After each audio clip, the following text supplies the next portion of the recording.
nerede? Nuri Hoca burada. Şey yapacak. Abi isterseniz bir tane verin.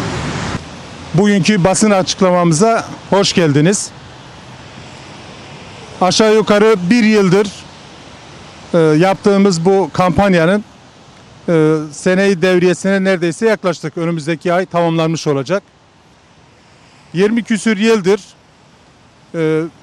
28 Şubat darbecilerinin kendi suçlarını üzerine örtmek, darbenin şartlarını hazırlamak için işledikleri suçlarının üzerine örtmek ve o şartları hazırlamak için asılsız iddialarla suçladıkları, briefing verdikleri ve aynı zamanda ideolojik paralel devlet yapılanması yargıçların marifetiyle yüzlerce arkadaşımız asılsız suçlarla isnadıyla ağırlaştırılmış müebbet hapse mahkum edildi.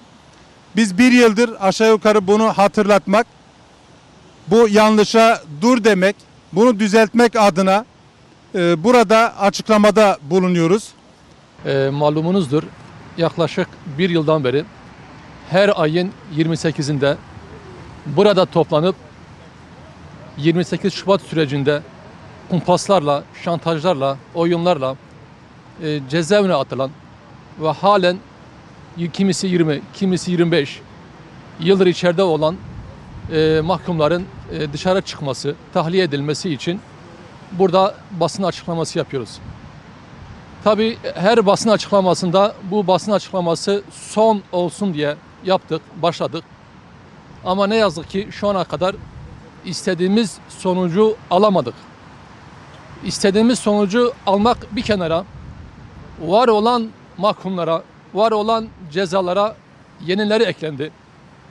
Ki 15 gün önce 2011 yılında FETÖ'nün tescillenmiş emniyet müdürleri, hakimleri, savcılar tarafından tutuklanmış, ardından tutuksuz olarak yargılanan Sait Şahin, Mehmet Bahattin Temel ve Fikret Gültekin 15 gün önce yerel mahkemenin vermiş olduğu ceza Yargıtay tarafından onandı. Tabii şunu sormak lazım. Bu idamnameyi, bu kararı dönemin FETÖ mahkemeleri, FETÖ savcıları verdi. Ve Yargıtay da kopyala yapıştır tekniğiyle, taktiğiyle olduğu gibi cezayı onandı. 28 Şubat'ın üzerinden 20 yıldan fazla bir zaman geçti. Son bir yıldır burada ve birçok alanda 28 Şubat mağdurlarının mağduriyetlerinin giderilmesi için kamuoyu oluşturuyoruz, gündem yapmaya çalışıyoruz ve yeni 28 Şubat yaklaşıyor. 2 ay, 3 ay bir zaman kaldı. 28 Şubat sanıkları aklandı. Ağır cezalar almalarına rağmen tahliye edildiler ve özgür bir şekilde yaşamlarına devam ediyorlar. Ama 28 Şubat sanıkları, 28 Şubat mağdurları hala cezaevinde. 28 Şubat'ın uzantısı olan Ergenekon ve Balyoz sanıkları da aklandı.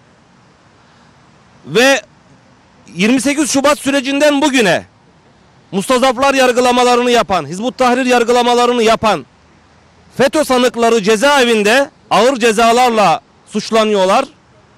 Bazıları firari, bazıları açığa alınmış. Emniyet müdürleri, amirler, komiserler, savcılar, hakimler, Yargıtay üyeleri, Yargıtay başkanları hepsi cezaevinde. Ama onların yaptıkları yargılamalardan ceza almış olan, mağduriyetle ceza almış olan, hukuksuz yargılamalarla ceza almış olan Müslümanlar hala cezaevinde. Bir taraftan AYM Yüksek Mahkeme Hizbut Tahrir yargılamalarıyla alakalı hak ihlali kararı veriyor. Gerçeği ortaya çıkarıyor, yani hakkı ortaya çıkarıyor. Diğer taraftan bazı yerel mahkemeler AYM'nin bu kararını dikkate almayarak yeniden yargılama taleplerini de reddediyor.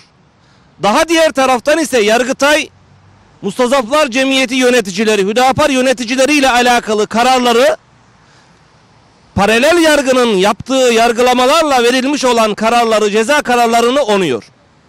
Buradan çok uzatmadan şunu söylüyorum.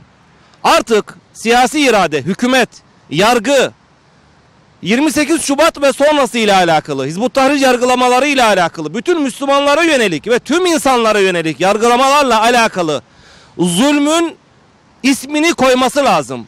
Bunun için artık konuşmaya, kamuoyu oluşturmaya gerek yok. Bunun bir ismi konulması lazım. Burada bir hukuksuzluk var, burada bir mağduriyet var. Bu mağduriyet apaçık. Herkesin gördüğü, bildiği bir mağduriyet. Dolayısıyla burada artık Müslümanların mağdur olmaya, mağdur kalmaya tahammülü kalmadı. Hükümetin, siyasi iradenin, yargının Müslümanlara yönelik ve tüm insanlara yönelik yargı zulmünü bir an önce durdurması gerekiyor. Esselamu Aleyküm. 28 Şubat 1997'de teşebbüsün ötesine geçip gerçekleşmiş bir darbe olarak gündemimize oturan 28 Şubat darbesi halen insan öğütüyor. Farkında mıyız?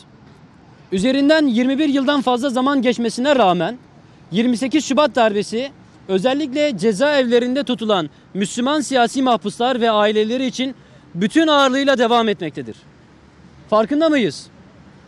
Beraat etmesi gerekirken aynı torba yasaya dahil edildikleri için müebbet hapis cezası verilen, en ağır yorumla bile adi nitelikli süreli hapis cezası alması gerekirken siyasi nitelikli müebbet hapis cezası verilen, delil niteliği tartışmalı olup Amerika Birleşik Devletleri'nde deşifre edilmiş dijital kayıtlarla cezalandırılan, avukatsız, işkenceli ve her türlü aşağılık yöntemle onur kırmaya dönük sorgulamalarda imzalatılan sahte ifade tutanaklarına dayanılarak gençlikleri ellerinden alınan, toplumsal zemin oluşturmak adına ev ya da iş yerlerine yerleştirilen sahte delillere dayanarak aşağılık iftiralarla suçluymuş gibi medyanın önüne atılan 28 Şubat mahpusları darbenin gerçek mağdurları olarak halen cezaevlerinde tutuluyorlar.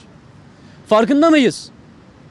Unutulmamalıdır ki farkında olmazsak ve farkında olmamıza rağmen duyarsız kalırsak Allah karşısında verecek hesabımız olmayacaktır.